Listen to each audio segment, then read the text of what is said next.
Hello, everyone.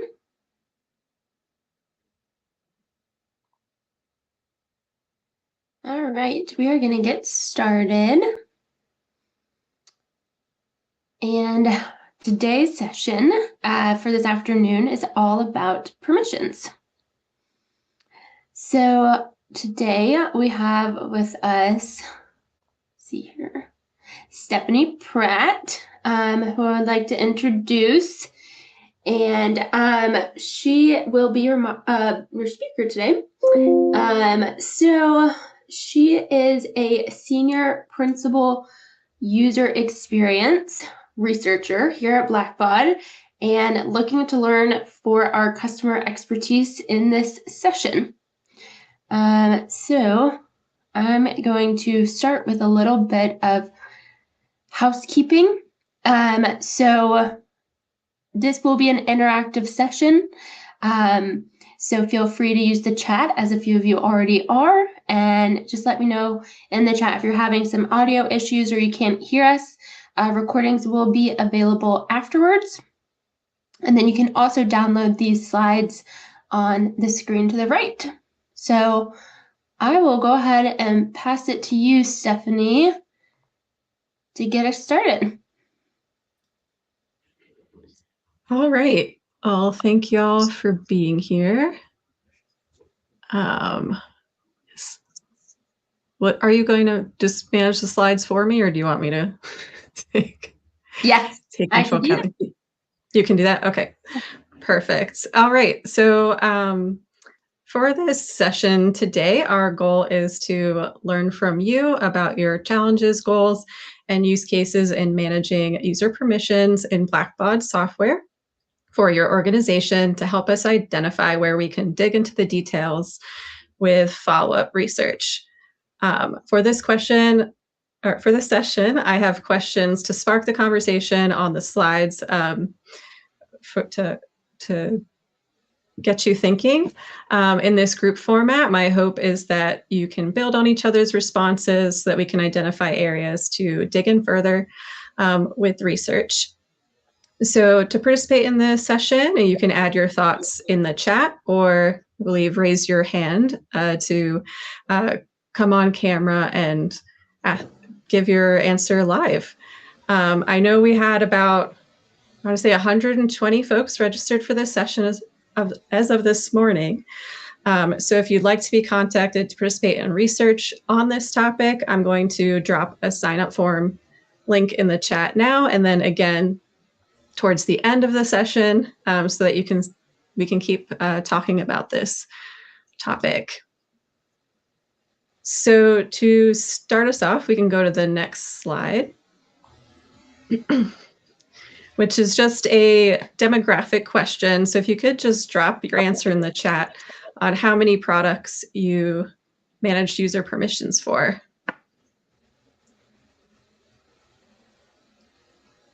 See, 2, 1, 4. Got folks all over the place. We got some folks managing permissions for multiple or just one. All right, you can keep dropping that into the chat, and we'll go to the next slides. The next just demographic question, you can drop your answer into the chat, is how many users access multiple Blackbaud products in your organization? Just a rough number. Depends on how you count.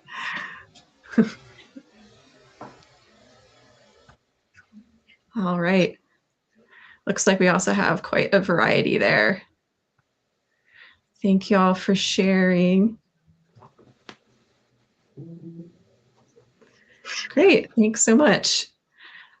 All right, so if you want to keep dropping that into the chat, we can move on to our first discussion question, which is the next slide. So the first discussion question is, what are your biggest challenges with managing permissions across your Blackbaud products? You can feel free to drop your thoughts in the chat, or raise your hand to come on camera.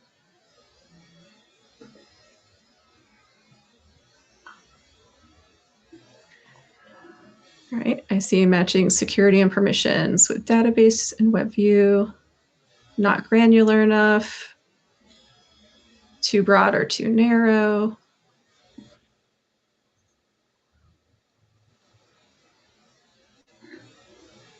Seems like that's a common theme.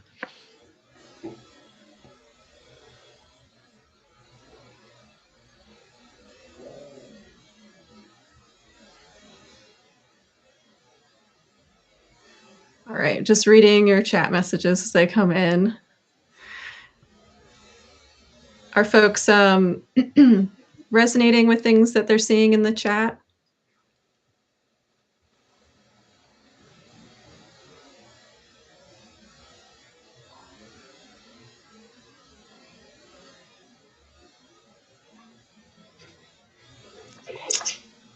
Great.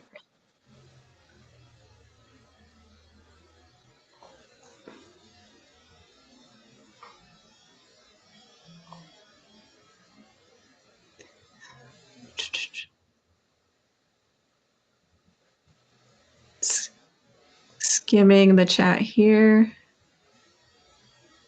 Required fields don't carry over. Keisha, can you elaborate on what you mean by that?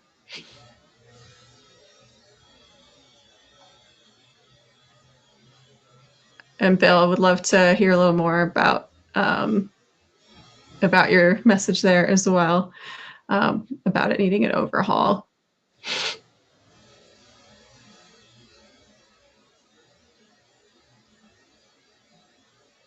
And again, if anyone wants to come on camera and share your thoughts, I think you just have to raise your hand. Oh, and I'm just not seeing it on my screen. There we go. We've got Noah.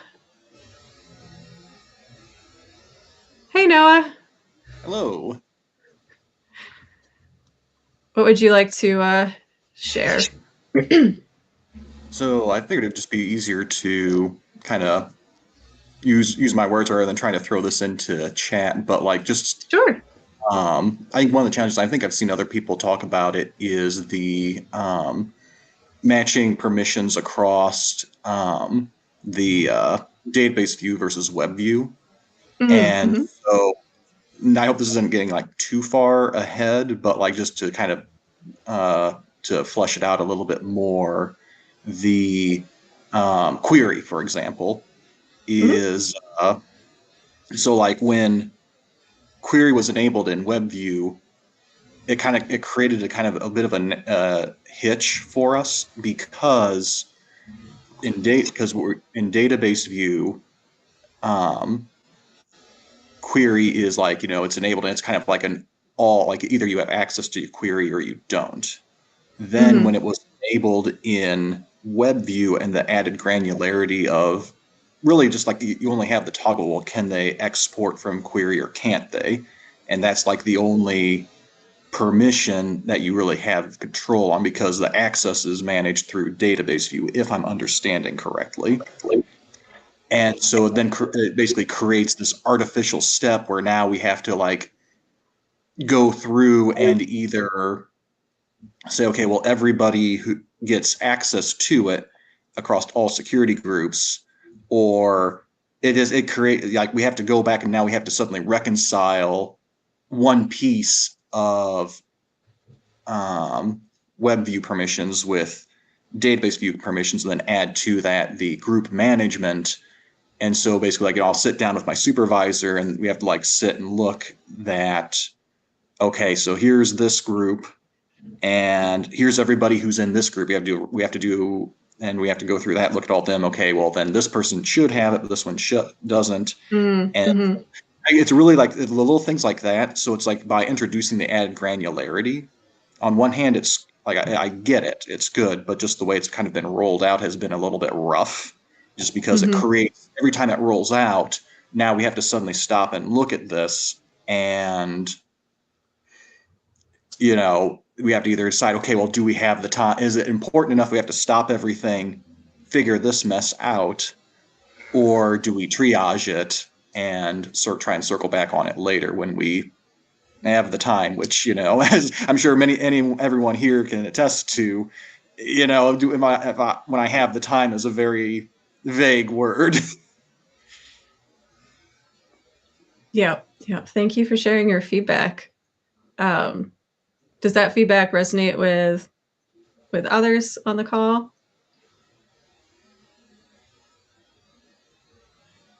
And no, I'm going to move you off stage. Thanks so much for raising your hand and coming on camera. Thank you.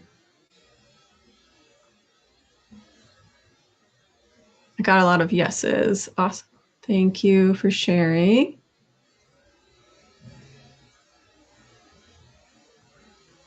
All right. Are there any other challenges that no one's mentioned yet in the chat? Oh, y'all are chatting a lot of information, so I have to go back and skim. And Bill, you got a fan club, it looks like. It looks like Jacqueline raised her hand. Hey, Jacqueline. So I just wanted to put out a plug for required fields in WebView. I know I put it in the chat, but I feel it's important enough to say twice.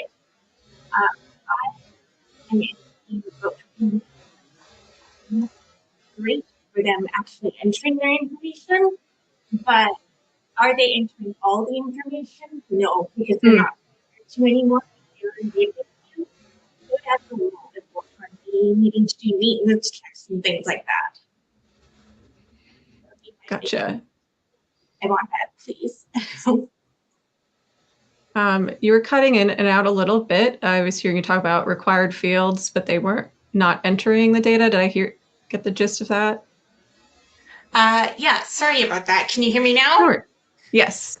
Okay, sorry. I'm on a large team of fundraisers, and in WebView, they will enter their info for the most part, but without required fields, I can't make them enter things like an action type or other things that I would be able to in database view. So that's just a key thing that causes me to have to go back and do a lot of maintenance queries and things like that for information that I would be able to collect 100% in database view with required fields, but that just, I can't make people do it in WebView. Got it. Thank you for sharing that feedback. And I see it's resonating with folks in the chat as well. Thank you, Jacqueline. All right, any other challenges that haven't been brought up yet? I've seen some folks putting in the chat about view-only types of users, things like that.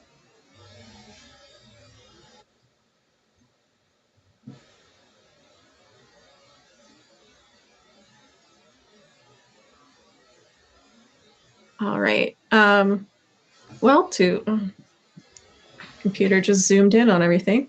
Well, to keep the conversation going, we can move to the next slide here, which is the next question. How do challenges arise by user type or user group across your Blackbaud products when it comes to permissions?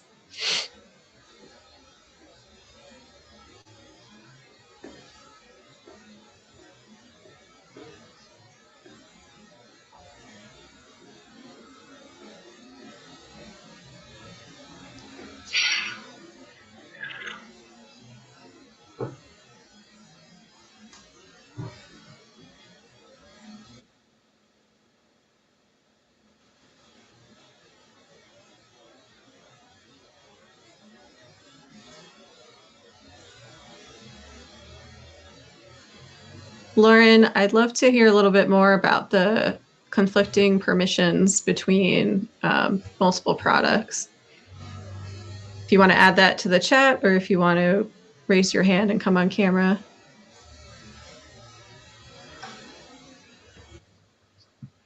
Right. Hey, Lauren. Thanks for having. So this was an issue that I identified back last fall with new users, setting them up with EBIDs and giving them access to education management products, but also either Razor's Edge or Financial Edge. And there was, forgive me, I'm not remembering the specifics of the situation, but we needed to go through a particular workflow and how we added them. They needed to be added as a user into, I believe it was Razor's Edge first, before we could then add them through the blackbaud.com to the education side.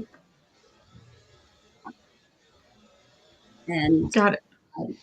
It was something that I addressed with the then product manager at BBCon, but don't know if the back end issue has been addressed. Got it. So it sounded like you had to have a certain order of operations to get the permissions to work properly across the products. Yes. Yes. All right. Thank you for sharing more details about that. Sure. Yeah. Does that resonate with others?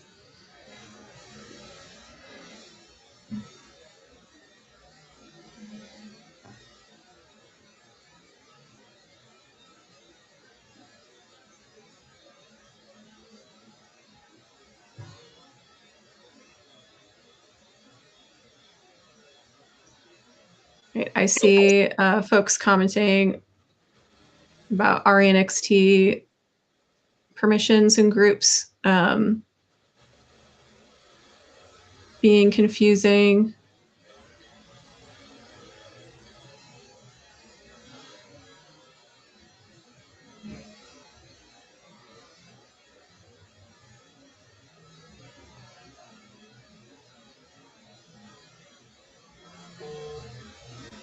And all true, adding or eliminate specific tasks.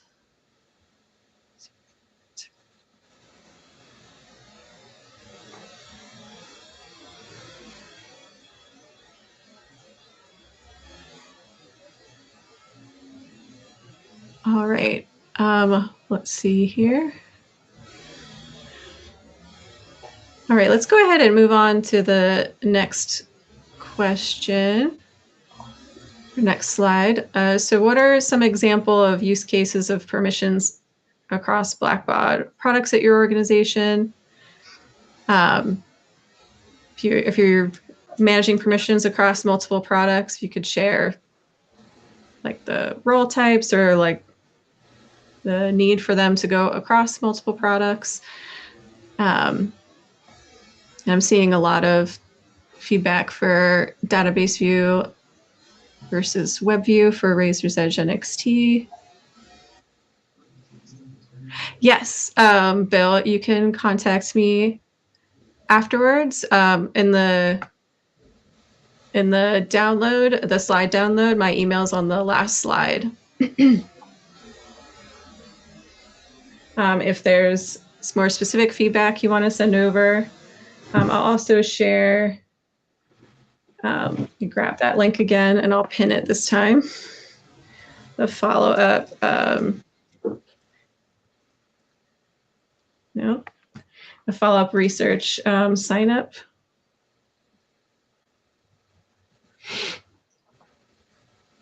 Let me see if I can pin that. Yeah, okay. I'll pin that if anyone wants to sign up to participate in research on this topic. Y'all are hearing a lot of great feedback for us to sift through to see where we should dive into this topic further so far. Are there some example use cases that folks want to share of multi-user or users going through multiple products at your organization?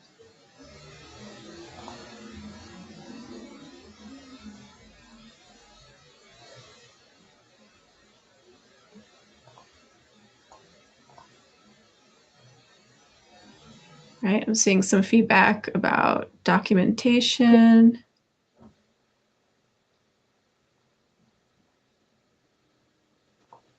And again, if anyone wants to come on camera, you just have to raise your hand. Okay, I'm seeing comments about user management. It's hard to read in WebView. Okay, thanks for that.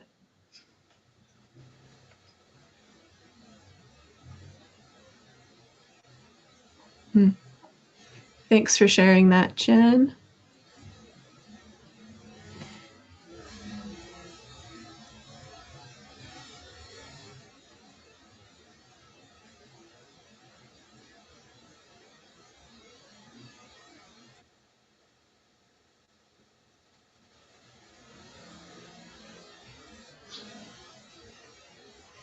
All right. Are there any unique things at your organization around permissions across multiple Blackbaud products, or on any of the other questions we've shown so far that you'd like to share?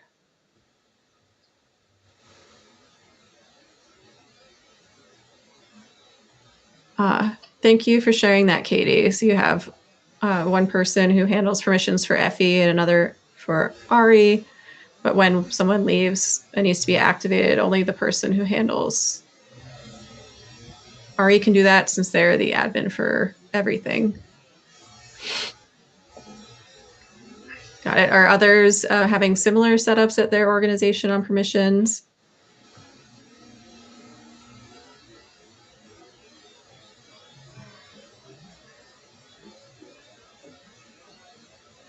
And thanks for sharing, Marcy, on volunteers versus staff. Thanks for the feedback on the session format, Lori. This session was definitely an experiment, and I will definitely take that feedback for future sessions like this.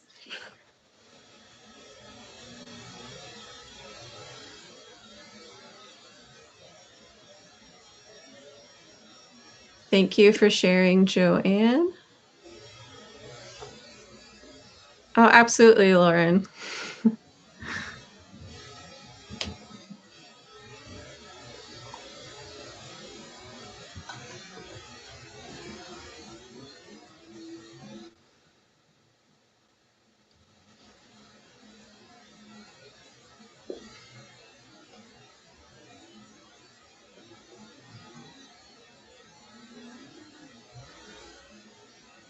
So auditing permissions. Thanks for sharing that, Noah.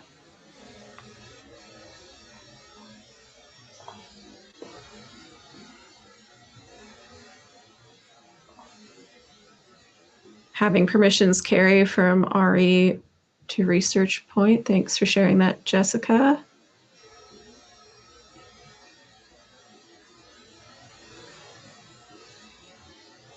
And Bill, talking about email requirement, difficult to create. Oh, my screen jumped and I lost.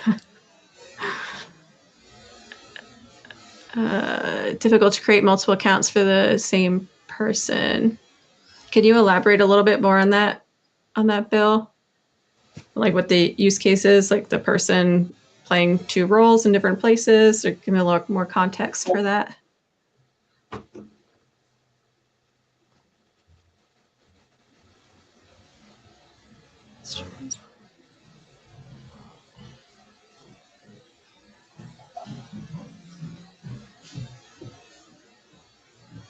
I'm glad to hear that, Shannon. Oh, yeah, thanks for putting that in the chat, Bill. There's a lot of, I'm bringing you on stage. Hi, Bill. Patty. I'll share a lot of the other stuff later, but since you asked on that specific question, in Racers 7, before NXT, because the supervisor level account that a database manager needs in order to do global deletes or global adds or manage tables and so forth, that's a lot of rights to be working with when you're just doing your day-to-day work. And actually some things in the database view are so easy to do that have big ramifications, that one of our standard practices was that a database manager might have two logins, one when they need a true database manager task that could have significant ramifications, and then a different account that was used for their day-to-day work, so they didn't accidentally do something like the post we see on the Facebook group about, whoops, I accidentally deleted a record, or adding bad table values or things like that. That's difficult to do now that we're basically allowed one account because it has to be tied to our email address. The other problem that I'm seeing is that there generally should be a second backup person to the database manager in case the database manager is out on vacation, sick, whatever. But we don't want to give the backup person full database manager access for their day-to-day use of the system. They should have a separate account that they can go to with those rights only in the absence of the database manager. You should not be forced to give the manager or the assistant or whatever those full rights on a day-to-day basis so that they have them in the unexpected or unplanned for absence of the database manager. So all this tied to one email address and one login, and those are the only rights we have. It's not working very well. Thank you so much for sharing that feedback. That makes a lot of sense. Appreciate you adding that context. Sure thing. I'll be back in touch later with more. Yeah, sounds great. Thanks, Bill. Thanks.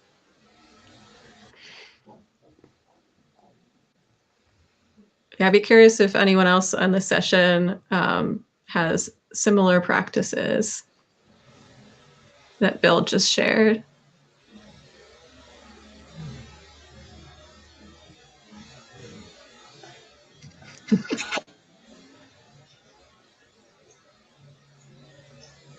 Oh, my chat keeps jumping every time I'm trying to read. Trying to read what y'all are saying. Let me see if I can catch up.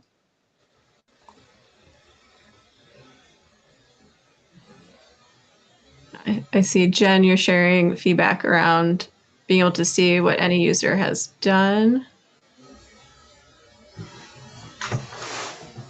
Yeah, that makes sense. Thanks for sharing. And I see you've got a lot of reactions to that chat message.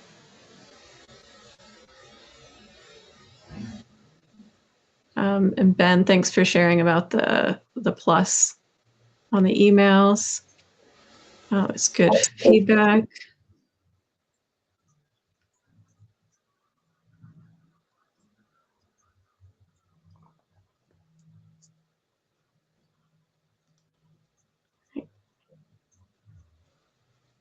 All right, thanks. Thanks for everyone letting me know you resonate with what Bill shared.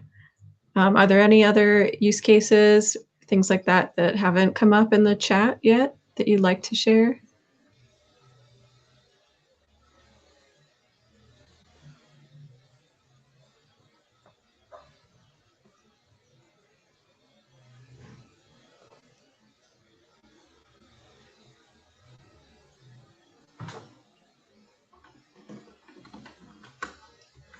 All right. Well, it looks like the chat's a little quiet, so we can move to the next slide, which is the last question I had prepared for conversation today.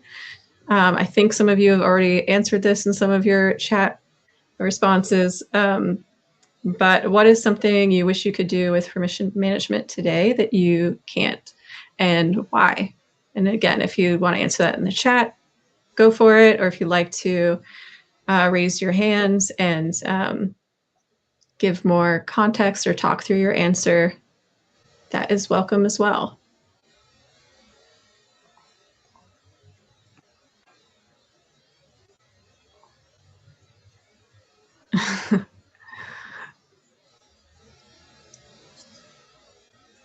And Marcy, I'd love to know what you mean by add a non-user to be marked as a fundraiser. If you can elaborate on that in the chat or raise your hand.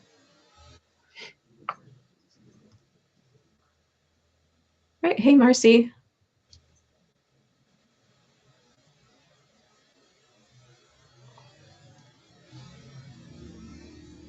Hey, Marcy. You're on the stage. Am I? Oh, there you are. Okay. So we are struggling with the issue of trying to, on the web-based view, allow board members, some high-level volunteers who actually do fundraising for us to be marked as a fundraiser on the web view version. They cannot because, as Bill mentioned similarly, you have to be a user to be marked as a fundraiser. Right now, what I'm doing is going back to the database view, marking them as a solicitor, and it carries over to WebView, but it cannot be done in WebView. And we can't be the only organization that has board members and other folks other than pure users, meaning people in our database, who are fundraisers. So I need some help with that. Yeah, thank you for sharing. Yeah, I can't imagine, from all the conversations I've had with nonprofits, you're definitely not the only one who has board members. And I have included that as an idea, and I've put it out on all sorts of pages through Blackbaud. So I'm hopeful that it'll get some traction. And I'd be curious if anybody else has that issue. Yeah, love to hear in the chat if other folks have that same issue. Thanks so much for coming on camera, Marcy. Thank you.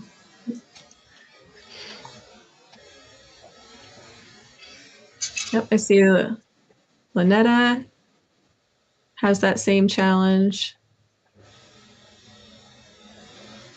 Oh, chat keeps jumping on me.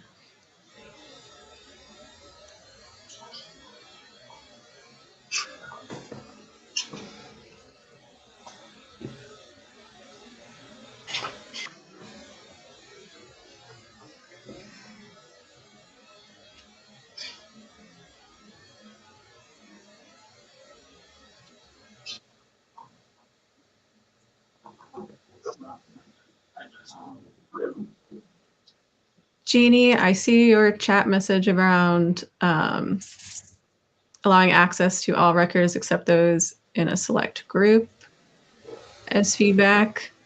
You can just answer there in the chat, but my understanding is maybe there's a group of people you don't want certain people to see. And I've got Christine raising their hand. So Christine, you're on camera. Hey, hi, Kathleen. So one of the frustrating things with CRM permissions is there's a ton of features. I mean, like thousands and thousands, but there's really no descriptions of what they do. And so you're just guessing half the time. I'll try this and see what happens. I'll try this. And I was even talking to support, and that was their suggestion, was to just try everything and see what finally shakes out. And that, when it's not obvious, it is really time consuming. I mean, we're talking hours trying to figure out what it is and features that's going to give that person what they need to have a certain access to CRM.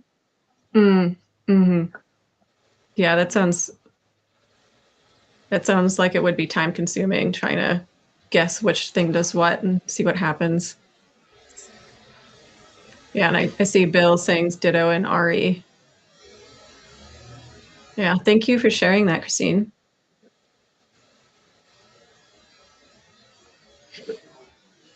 And ditto and FENXT. And Holly, all caps, yes. All right. Yeah, that's all great feedback. And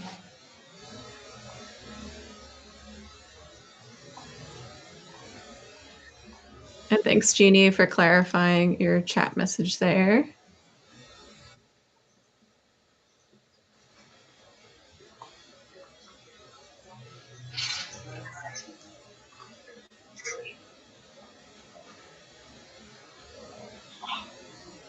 Audra, it's great feedback. So checking one box doesn't mean they will be able to do that thing because it might coincide with another box that isn't checked.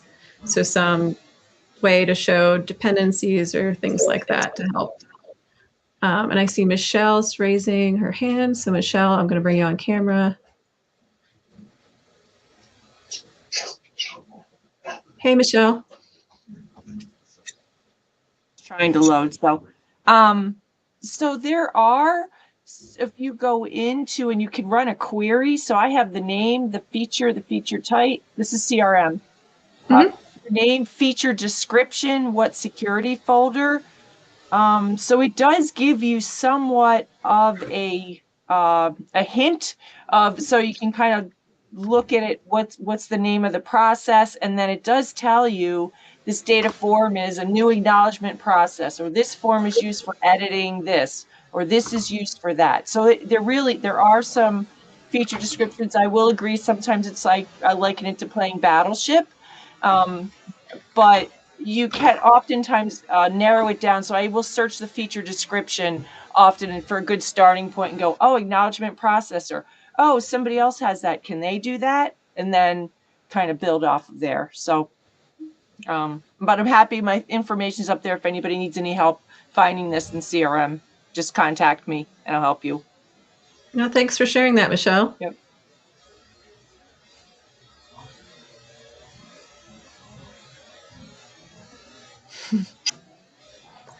All right, I think we've got around 8 minutes left. So if anyone else has thoughts that they haven't shared in the chat or would like to raise their hand on this topic, go for it.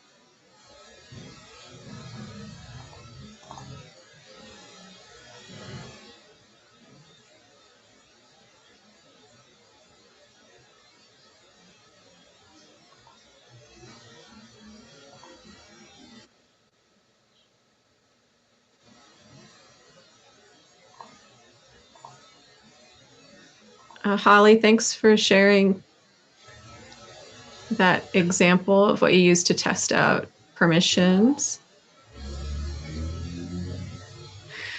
Bill, good question. Right now, we're just gathering some initial feedback to help us understand where we need to dig in further from a research perspective, to then influence product and what we should improve here. So as a researcher here, I'm just trying to learn from you all and appreciate you all sharing your thoughts and feedback here.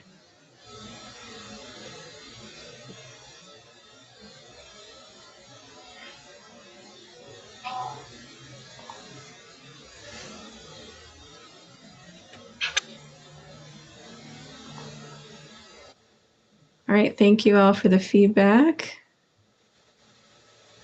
Yeah, Michelle, it's a great idea, setting up a brain date on security. And thank you, Noah, for sharing that feedback too on UI updates, moving away from scrolling. Appreciate that. Have about 6 minutes left. I know, Kathleen, I don't know if we need some time to wrap up or what the closing steps are here. Yeah, we will do a survey here at the end, but we can do it in the last 5 minutes. All right. If you want to go to the next slide, which is my last slide, it'll just show my email up here. I can also put it in the chat. So if you think of something that you haven't, after the fact, after ruminating on it, feel free to shoot me an email. I'll put it in the chat as well. And it's Stephanie.M.Pratt. There are 2 Stephanie Pratts at Blackbaud, so to not flood the other Stephanie's inbox, make sure you remember that M. And I've pinned that email for you if you have some other feedback you want to share that you didn't share today.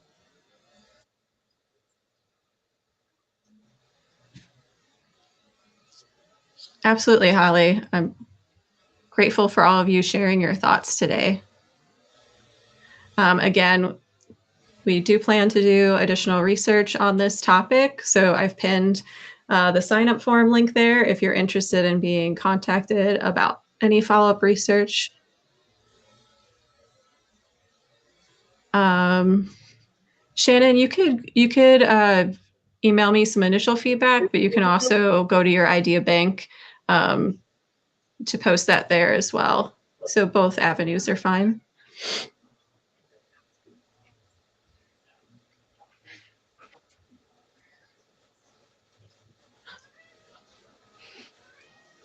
All right, well, I think we're at that 5-minute mark, Kathleen. Okay. Sounds good. Well, thank you all for your time and sharing this information.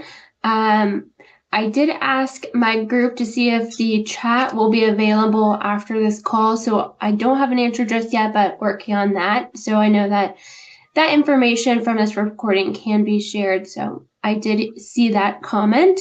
I am going to go ahead and launch our survey, and it'll be open for like the next 10 minutes if you guys are interested in sharing some information. But thank you all, and thank you, Stephanie, for your time.